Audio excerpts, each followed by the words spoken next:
Kalyan jewellers 2 வாரத்துக்கு முன்னாடி ரூ. 790 ட்ரேட் ஆகிட்டு வந்த இந்த ஸ்டாக்கு இப்போ ரூ. 500 ட்ரேட் ஆகிட்டு வருது.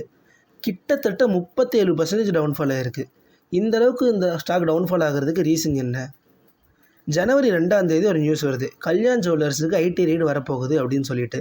இதை தொடர்ந்து ஒரு பெரிய அலிகேஷனும் வருது. கல்யாண் ஜுவல்லர்ஸோட டைரக்டரில் ஒருத்தர் மியூச்சுவல் ஃபண்ட் மேனேஜர்ஸ் கிட்ட அமௌண்ட் கொடுத்து அவங்களோட ஃபண்டில் கல்யாண் ஜுவல்லர்ஸ் ஆட் பண்ண சொல்லி டீல் போட்டிருக்காரு அப்படின்னு சொல்லிட்டு. இந்த அலிகேஷன் வந்த உடனே மார்க்கெட் பேனிக் ஆகிடுச்சு. உடனே கல்யாண் ஜுவல்லர்ஸை பேனிக் செல் பண்ண ஆரம்பிச்சிட்டாங்க. பட் இந்த மாதிரி பேட் நியூஸ் நிறைய ஸ்டாக்கில் வருது.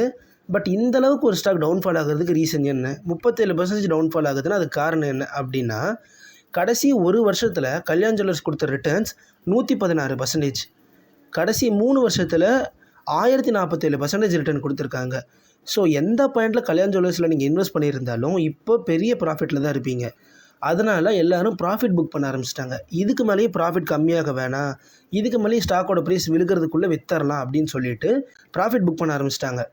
அதனால தான் இந்த அளவுக்கு டவுன்ஃபால் ஆகிருக்கு. இதை தொடர்ந்து செபியே எஃப்என்ஓவை பேன் பண்ணிட்டாங்க கல்யாண் ஜுவல்லர்ஸுக்கு.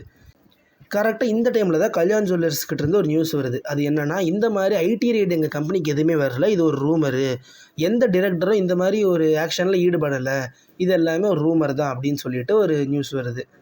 இது தொடர்ந்து மார்க்கெட் எப்படி ரியாக்ட் பண்ண போகுது அப்படிங்கிறது நம்ம மண்டே தான் பார்க்க முடியும். இந்த மாதிரி டைமில் கல்யாண் ஜுவல்லர்ஸில் நீங்கள் இன்வெஸ்ட் பண்ணும்போது ஃப்யூச்சரில் நல்ல ரிட்டர்ன்ஸ் கொடுக்கறதுக்கு நிறையா சான்ஸ் இருக்குது. ஷார்ட் டைமில் நீங்கள் பெரிய ரிட்டர்ன்ஸ் எடுக்கிறதுக்கு நிறைய சான்ஸ் இருக்குது. நிறைய ப்ரோக்கரேஜ் சொல்கிறது இதுதான்.